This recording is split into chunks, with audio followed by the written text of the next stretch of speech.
방송국 PD가 저에게 인터뷰를 걸어왔습니다. 그 순간 저는 그의 얼굴을 보고 25년 전 잃어버린 아들임을 직감했습니다.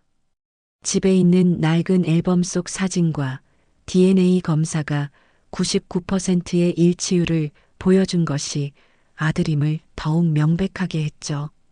그동안 무엇을 하면서 지냈는지, 25년 전 혼자 어디에 갔었는지를 물어보고 싶었지만 10년 동안 억울하게 교도소에 갇혀 있는 저희 남편의 일이 해결되는 게 먼저이기에 마음속에서 올라온 그런 질문들을 일단 꾹꾹 눌러 담습니다. 이 이야기가 궁금하지 않으세요?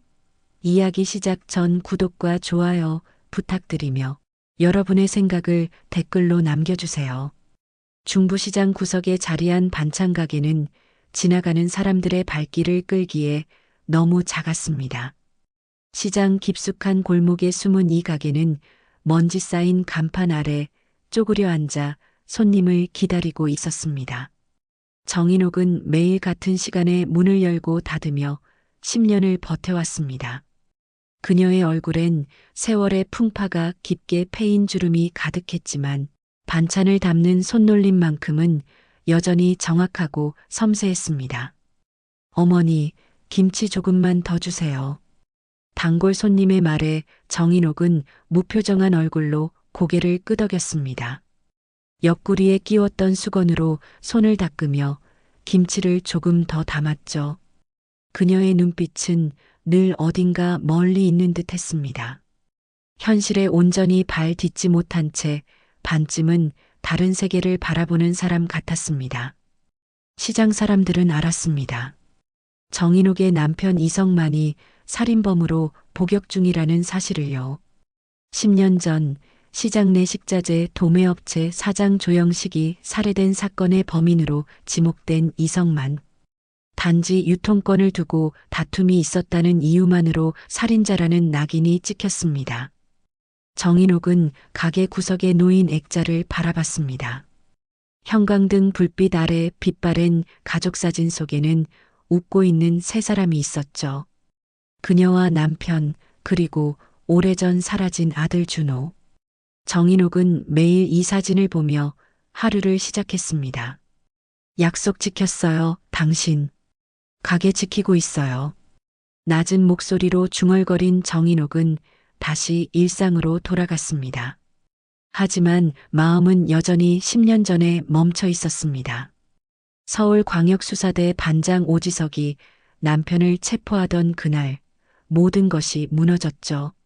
오지석? 이 사건을 계기로 승승장구한 경찰이었습니다.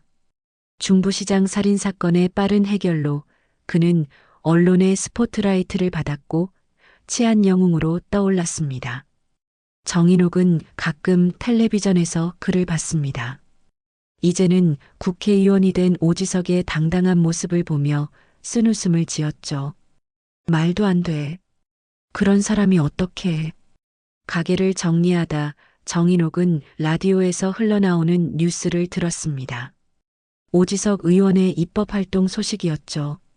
서민의 안전을 위한 치안 강화법을 발의했다는 내용이었습니다. 정인옥은 라디오를 끄며 한숨을 쉬었습니다. 증거도 없이 그냥 그런 사람이라고 단정 지었죠. 남편이 그럴 사람이 아니라고 몇 번을 말했는데 정인옥의 목소리는 점차 작아졌습니다. 10년간 같은 말을 반복했지만 아무도 듣지 않았습니다. 그녀가 할 수 있는 건 매달 교도소를 찾아가 남편의 손을 잡아주는 것뿐이었죠.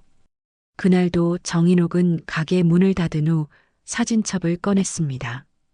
준호가 사라지기 전 찍은 사진들, 남편이 감옥에 가기 전에 행복했던 순간들, 낡은 앨범을 넘기는 손가락에 힘이 들어갔습니다.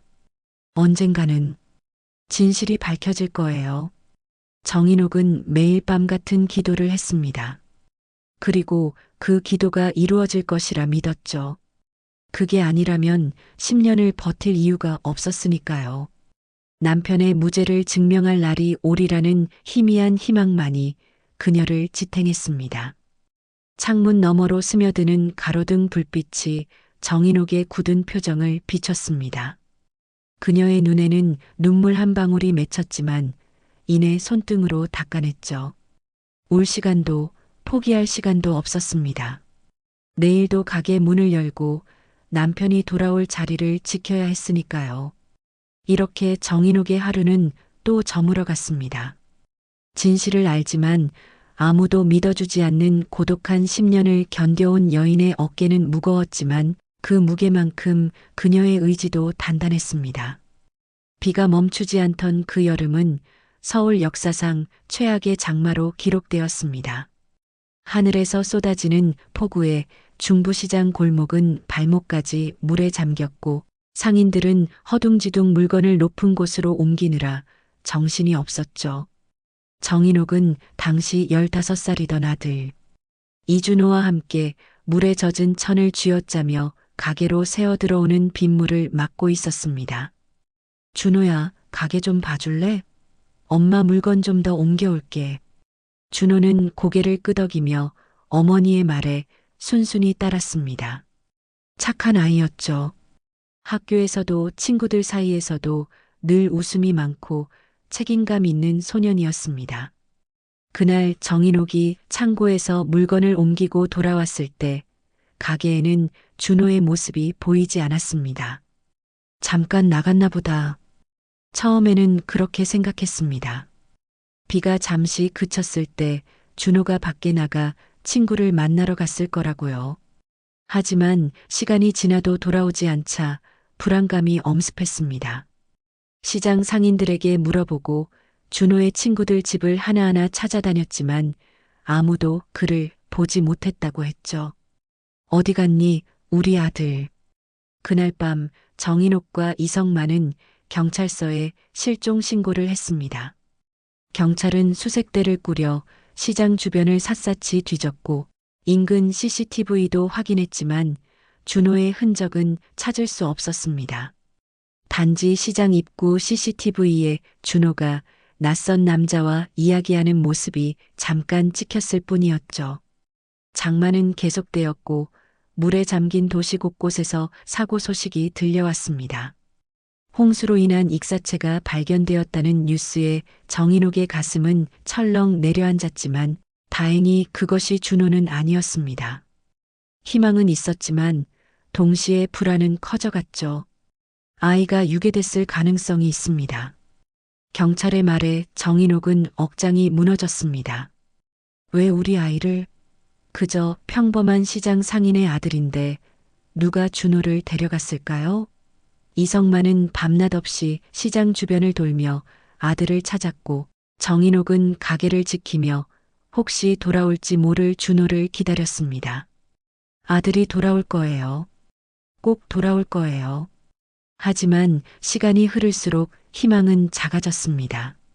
며칠이 일주일이 되고 일주일이 한 달이 되었지만 준호는 돌아오지 않았습니다. 경찰 수사는 점차 우선순위에서 밀려났고 실종 전단지는 비에 젖어 찢어져 나갔죠. 어쩌면 좋은 집에 입양됐을지도 몰라요. 주변 사람들은 그렇게 위로했습니다. 아이가 어딘가에서 잘 지내고 있을 거라고, 언젠가 성인이 되어 돌아올지도 모른다고요. 정인옥과 이성만은 그저 그 말을 믿고 싶었습니다. 산 사람의 일이 먼저였으니까요. 가게를 지키고 삶을 이어가야 했습니다. 하지만 정인옥의 가슴 한켠에는 항상 준호를 향한 그리움이 자리했습니다. 아침에 눈을 뜨면 준호야 라는 이름이 먼저 떠올랐고 밤에 눈을 감기 전에도 준호야 라는 한숨이 흘러나왔죠. 그리고 25년이 흘렀습니다. 준호의 방은 그대로 보존되어 있었고 정인옥은 여전히 그의 귀가를 기다리고 있었습니다. 그리고 이제 누군가 그녀의 기다림에 응답하려 합니다. 방송국 편집실은 어둠 속에서 모니터 빛만이 차태성의 얼굴을 비추고 있었습니다. 35살의 탐사보도 PD 차태성은 눈을 비비며 모니터를 응시했습니다. 억울한 누명 특집 시리즈의 세 번째 사건을 준비하던 중이었죠. 그는 작업 테이블 위에 놓인 서류들을 다시 한번 훑어봤습니다. 이번에는 정말 대어를 낚았군요, 선배. 조연출 김지원이 커피 2잔을 들고 들어오며 말했습니다. 차태성은 고개를 끄덕이며 커피를 받아들었죠. 10년 전 중부시장 살인사건. 피의자의 알리바이가 확실했는데도 유죄 판결을 받았다니. 뭔가 있어. 차태성은 자료 사이에서 한 장의 사진을 꺼냈습니다. 체포 당시 찍힌 이성만의 모습이었죠. 긴장한 표정으로 카메라를 응시하는 남자, 그리고 그의 왼손은 무의식적으로 오른손 검지를 비비고 있었습니다. 이 손가락 비비는 버릇이. 차태성은 문득 동작을 멈췄습니다. 낯설지 않은 습관이었습니다. 거울을 보면 자신도 종종 하는 행동이었죠. 어렸을 때부터의 습관이라고 생각했는데 왜 이 남자에게서 같은 모습을 발견하게 되는 걸까요? 선배, 괜찮으세요? 김지원의 목소리에 차태성은 정신을 차렸습니다. 그는 사진을 더 자세히 들여다봤습니다. 이성만의 눈매와 턱선, 그리고 왼쪽 귀 뒤에 있는 작은 흉터까지 어딘가 모르게 익숙했습니다. 내 양부모님이 내가 5살 때 입양했다고 했지? 차태성은 어릴 적 기억을 더듬었습니다. 희미한 이미지들, 빗소리, 시장 같은 공간, 누군가의 따뜻한 손, 그리고 자신이 입양된 시기는 약 25년 전이었습니다. 시기적으로도 맞아떨어졌죠. 이런 우연이 있을까? 차태성은 서류 더미에서 사건 개요를 다시 살펴봤습니다. 피해자 조영식, 살해 장소 중부시장, 그리고 피의자 이성만. 이 이름들이 왜 이렇게 귀에 익은 걸까요? 마치 꿈에서 들은 것 같은 기시감이 느껴졌습니다. 모집단을 좀 더 넓혀봐야겠어. 중부시장 관련 사건들, 특히 같은 시기에 일어났던 일들 자료를 모두 가져와줘. 차태성의 지시에 제작팀은 바쁘게 움직였습니다. 그는 컴퓨터 화면을 응시하며 검색창에 중부시장 실종 사건을 입력했습니다. 여러 기사가 나타났고 그 중 하나가 그의 시선을 사로잡았죠. 25년 전 장마철 중부시장에서 실종된 소년 이준호. 기사에는 작은 흑백 사진이 첨부되어 있었습니다. 웃고 있는 15살 소년의 모습. 차태성은 자신의 서랍에서 오래된 사진 한 장을 꺼냈습니다. 양부모님이 주신 입양되기 전에 자신이라고 하는 사진이었죠.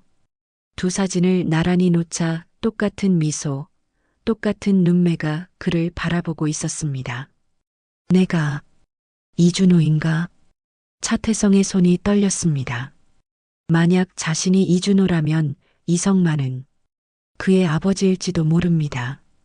살인자로 복역 중인 사람이 자신의 친부라니 이런 우연이 있을 수 있을까요?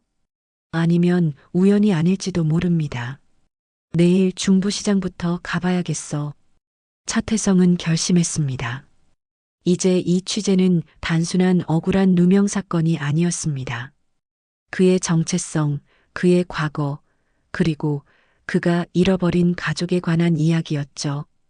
카메라는 이제 피의자가 아닌 진실을 향해 돌려야 할 때였습니다.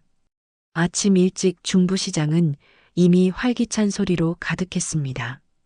차태성은 카메라 팀과 함께 시장 입구에 서서 촬영 계획을 설명하고 있었습니다. 그의 마음은 어젯밤 발견한 놀라운 사실로 인해 여전히 혼란스러웠지만 프로 의식을 발휘해 침착함을 유지했죠. 오늘은 먼저 전체 시장 풍경을 담고 이후에 상인 인터뷰를 진행합시다. 특히 오래된 가게들, 10년 이상 장사한 곳들 위주로요. 카메라맨이 고개를 끄덕이며 장비를 점검했습니다. 차태성은 깊은 숨을 내쉬며 시장 안으로 발걸음을 옮겼습니다.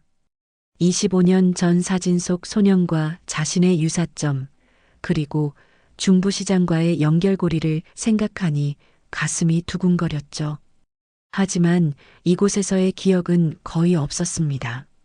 단지 익숙한 냄새와 소리만이 어렴풋이 그의 감각을 자극할 뿐이었습니다.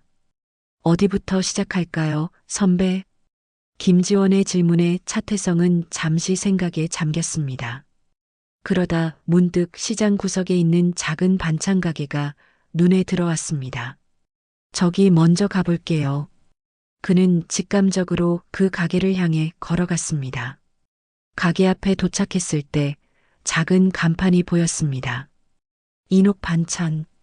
차태성은 입구에 서서 잠시 망설였지만 곧 용기를 내어 안으로 들어갔습니다.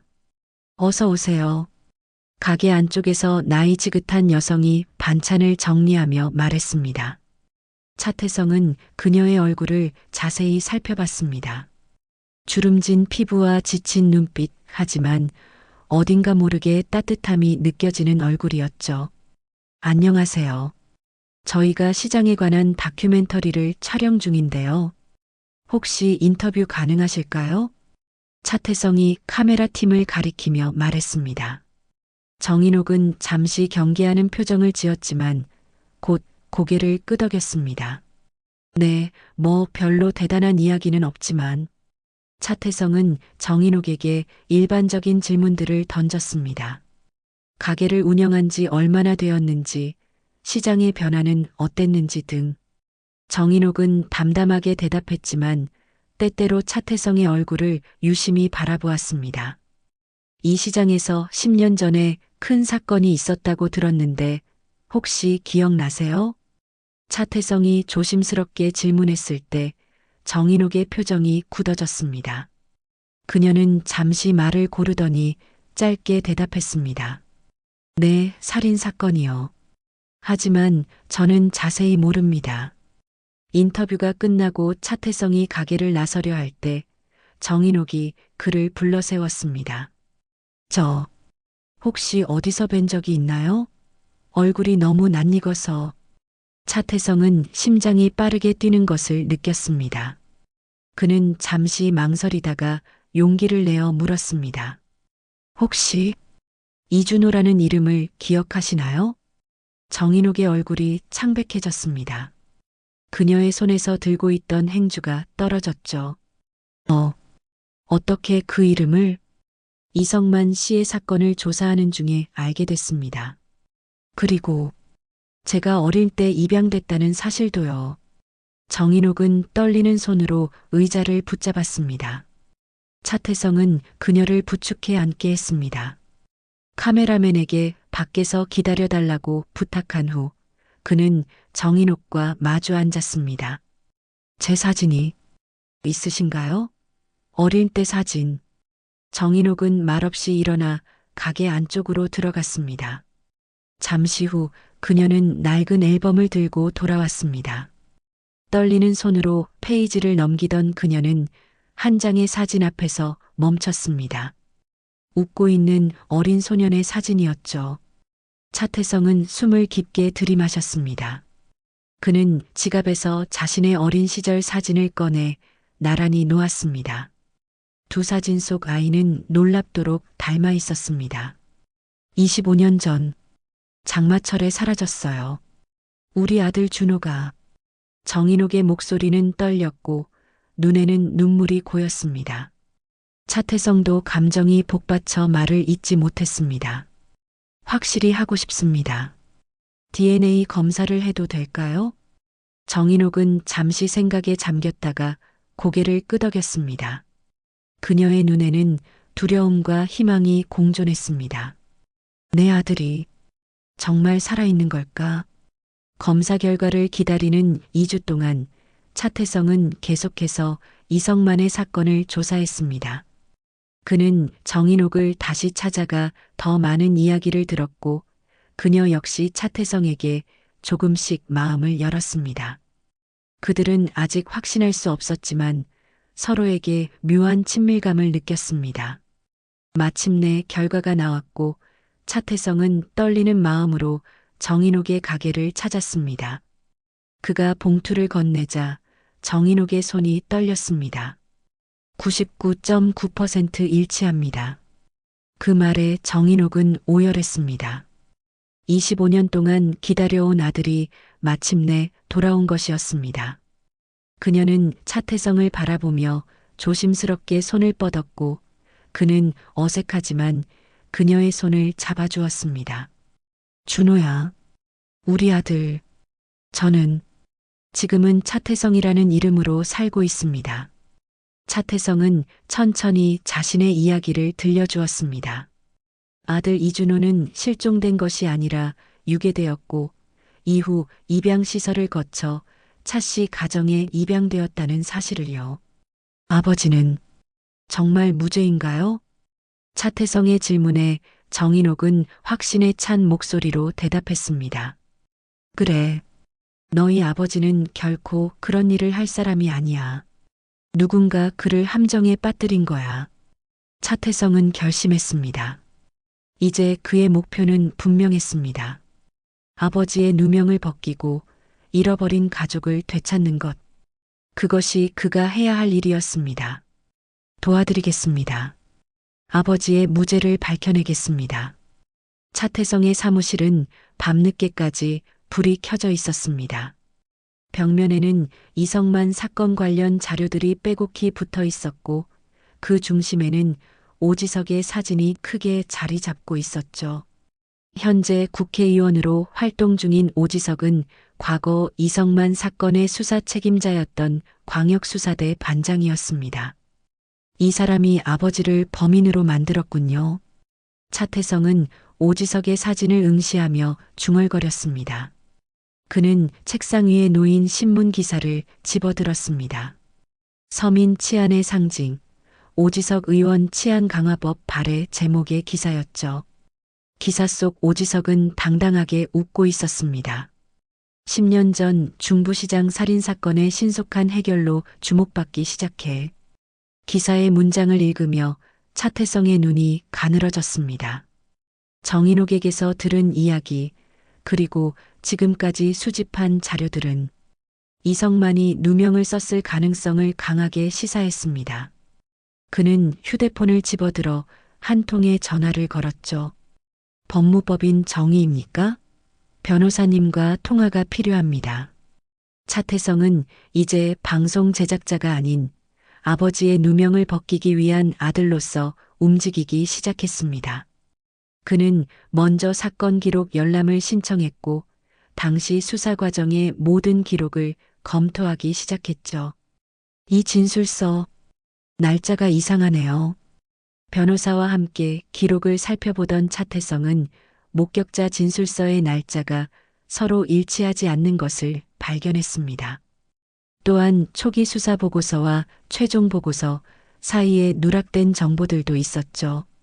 그는 의문을 품고 당시 현장을 담당했던 경찰관들을 찾아 나섰습니다. 저는 사실 그때도 의심스러웠습니다. 하지만 반장님 지시였으니까요.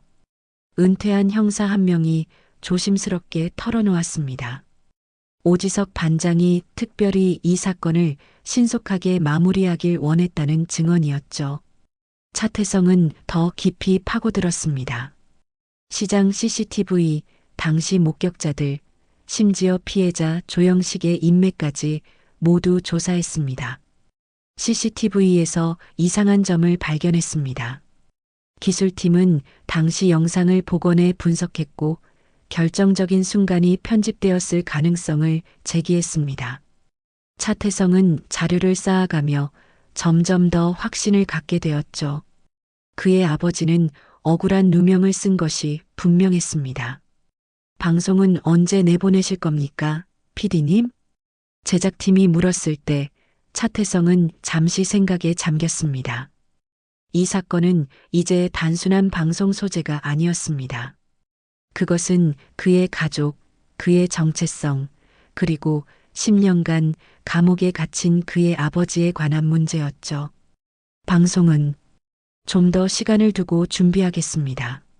먼저 재심 청구부터 진행할 거예요. 그는 방송보다 재심이 우선이라고 판단했습니다. 이 사건은 시청률을 위한 것이 아니라 가족의 진실을 찾기 위한 것이었으니까요. 차태성은 밤늦게까지 서류를 정리하며 재심 청구를 준비했습니다. 아버지를 먼저 만나봐야겠어요. 정인옥에게 말하며 차태성은 교도소 방문을 결심했습니다. 아직 자신이 이준호라는 사실을 아버지에게 알리지 않았지만 이제는 만날 때가 되었다고 생각했죠. 가슴 한편에는 두려움도 있었습니다. 25년 만에 만나는 아버지, 그것도 살인범이라는 누명을 쓴 채로. 하지만 진실을 밝히는 것이 그의 사명이 되었습니다. 오지석, 당신이 숨기고 있는 것이 무엇인지 반드시 밝혀내겠습니다. 차태성은 오지석의 사진을 바라보며 다짐했습니다. 이제 진실을 향한 그의 여정은 돌이킬 수 없는 강물처럼 흐르기 시작했습니다. 교도소에서 이성만을 만난 후 차태성의 의지는 더욱 확고해졌습니다. 아버지의 눈빛에서 그는 결백함을 읽었고 자신이 그의 아들임을 밝히자 이성만의 눈에서는 눈물이 흘렀습니다. 그 만남 이후 차태성은 증거 수집에 더욱 박차를 가했죠. 목격자 진술이 단 한 명뿐이었습니다. 조영식의 가게에서 일하던 여직원 서미영. 변호사가 서류를 넘기며 말했습니다. 차태성은 진술조서를 자세히 살펴보았습니다. 서미영은 사건 당일 이성만이 조영식과 격렬하게 다투는 것을 봤다고 진술했고 이성만이 칼을 들고 있었다고 증언했죠. 이 진술이 결정적이었군요. 하지만 차태성은 진술조서에서 이상한 점을 발견했습니다. 진술 날짜가 두 군데에서 다르게 표기되어 있었고 몇몇 문장은 지워진 흔적이 있었죠. 마치 누군가 의도적으로 수정한 것처럼 보였습니다. 서미영이라는 사람, 지금은 어디 있는지 알아봤나요? 변호사는 고개를 끄덕였습니다. 서미영은 현재 부산에서 작은 카페를 운영하고 있었습니다. 차태성은 즉시 부산행 기차표를 예매했죠. 카페 문을 열고 들어서자 앳된 얼굴의 여성이 카운터에서 손님을 응대하고 있었습니다. 서미영은 차태성을 보자 경계하는 눈빛을 보냈지만 자신이 이성만의 아들이라는 말에 표정이 달라졌습니다. 10년 전 일을 물어보러 왔어요. 진실을 알고 싶습니다. 서미영은 잠시 망설이다 카페 뒤편 사무실로 차태성을 안내했습니다. 문을 닫고 그녀는 깊은 한숨을 내쉬었죠. 사실 제 진술은 진짜가 아니에요. 충격적인 고백이었습니다. 서미영은 떨리는 손으로 커피잔을 감싸주며 이야기를 시작했습니다. 그녀는 당시 조영식의 내연녀였고 오지석 반장은 이 사실을 알고 그녀를 협박했다는 것이었죠. 오 반장이 제게 접근했어요. 처음엔 단순히 사건 조사를 위한 것이라 생각했는데 서미영의 눈에 눈물이 고였습니다. 그녀는 사건 수사 중 오지석이 사적으로 자신을 만나자고 했고 만남 자리에서 부적절한 요구를 했다고 털어놓았습니다. 오 반장이 말했어요. 내가 원하는 대로 해주면 조영식과의 관계는 비밀로 해주겠다고. 그리고 이성만이 범인이라고 진술하라고 지시했죠. 차태성은 충격에 휩싸였습니다. 서미영은 계속해서 고백했습니다. 당시 오 반장이 입 맞추자고 했어요. 말 안 하면 도와주겠다고. 저는 너무 무서웠어요. 조영식의 내연녀라는 사실이 알려지면 가족들에게 큰일이었으니까요. 그녀는 결국 오지석의 요구에 따라 거짓 진술을 했고 그 진술이 이성만을 유죄로 몰아넣는 결정적 증거가 되었다는 사실을 밝혔습니다. 실제로 현장에 있었나요? 차태성의 질문에 서미영은 고개를 저었습니다. 그녀는 사건 당일 조영식과 다툰 후 현장을 떠났고 돌아왔을 때 이미 조영식은 살해된 상태였다는 것이었죠. 그리고 오지석은 그녀에게 정확한 시나리오를 주입시켰습니다. 이 이야기를 증언해 주실 수 있겠습니까? 차태성이 조심스럽게 물었을 때 서미영의 표정에는 두려움이 스쳤지만 이내 단호함으로 바뀌었습니다. 네, 이제는 제가 해야 할 일이라고 생각해요. 10년간의 거짓말로 무고한 사람이 감옥에 있었다면 그건 제 양심이 용납할 수 없는 일이에요. 차태성은 녹취기를 꺼내 서미영의 증언을 담았습니다. 이제 오지석의 위선과 조작을 밝힐 결정적 증거를 확보한 것이었죠. 광역수사대의 화려한 전설 뒤에 숨겨진 추악한 진실이 드러나기 시작했습니다. 방송국 회의실은 긴장감으로 가득했습니다. 차태성은 수집한 모든 자료와 증거를 테이블 위에 펼쳐놓았고 국장과 간부들은 심각한 표정으로 이를 검토하고 있었죠. 그동안 모은 자료는 현직 국회의원 오지석의 부정을 명백히 드러내는 폭탄과도 같았습니다. 이 방송이 나가면 파장이 엄청날 겁니다. 법무법인도 연락이 왔는데 이 자료들이 재심 청구의 결정적 증거가 될 거라고 하네요. 국장은 안경을 벗으며 무거운 목소리로 말했습니다. 차태성은 단호한 표정으로 고개를 끄덕였죠. 그날 무죄였던 남자, 이번 주 일요일 밤 9시에 방송하겠습니다. 방송 예고가 나가자마자 SNS는 폭발했습니다. 믿었던 국민 영웅이 사실은 10년 전 중부시장 살인사건의 진실 같은 문구들이 빠르게 퍼져나갔죠. 오지석 의원 측은 급히 반박 성명을 발표했지만 이미 대중의 관심은 차태성의 다큐멘터리에 쏠려 있었습니다. 방송 당일 차태성은 편집실에서 마지막 점검을 하고 있었습니다. 그의 손은 미세하게 떨렸지만 눈빛만큼은 단단했습니다. 특히 서미영의 인터뷰 장면을 다시 한번 확인했죠. 저는 오지석 반장의 지시로 거짓 증언을 했습니다. 그날 저는 현장에 없었고 이성만 씨가 범행하는 것을 본 적도 없습니다.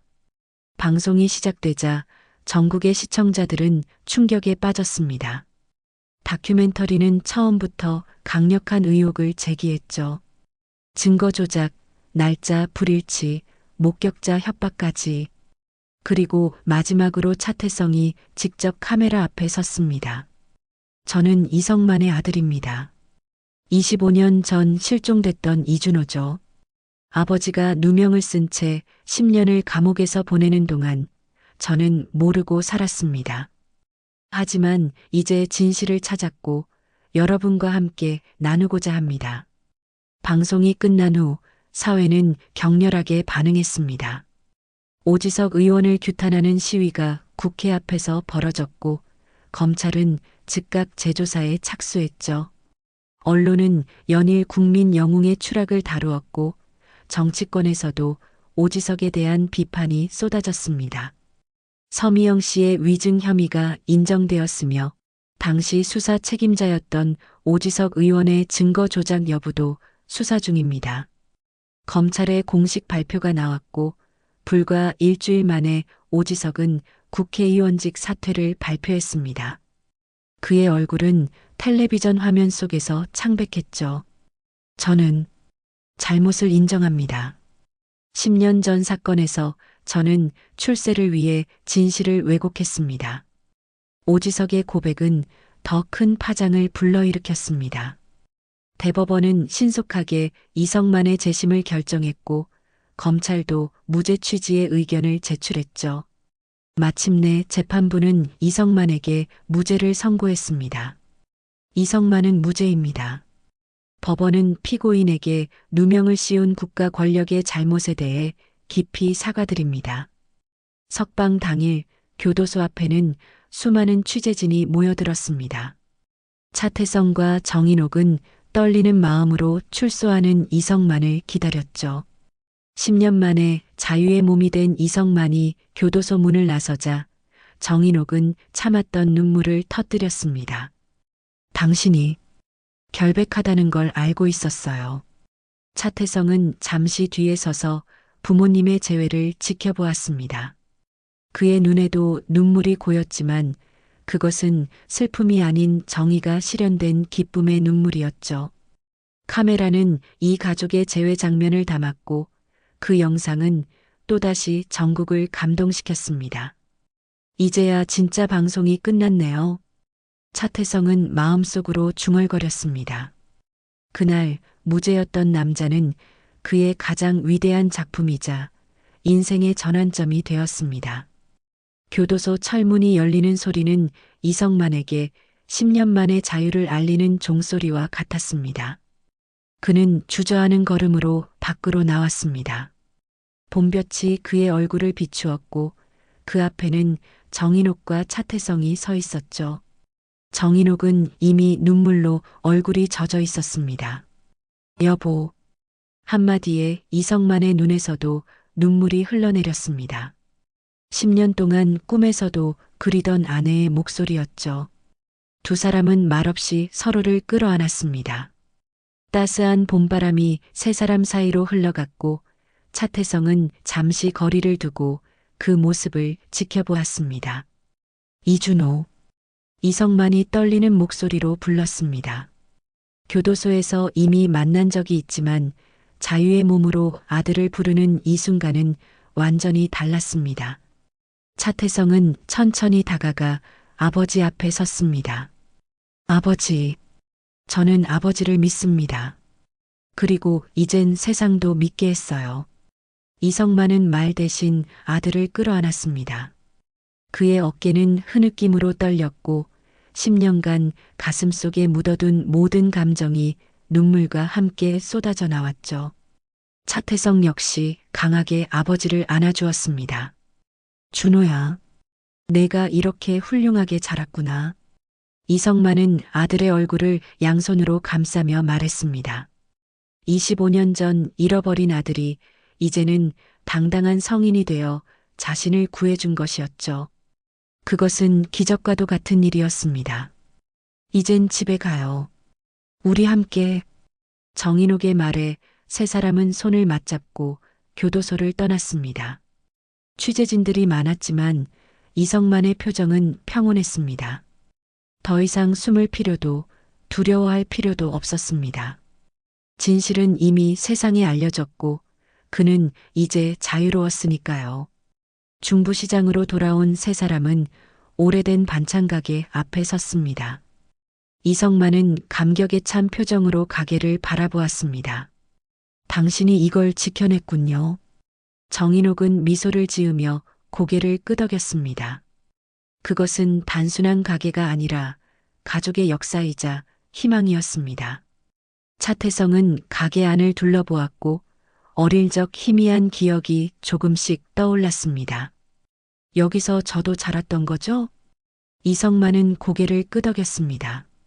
세 사람은 가게 안쪽 작은 식탁에 둘러앉았고 정인옥은 오랫동안 준비해온 특별한 반찬들을 꺼내왔습니다.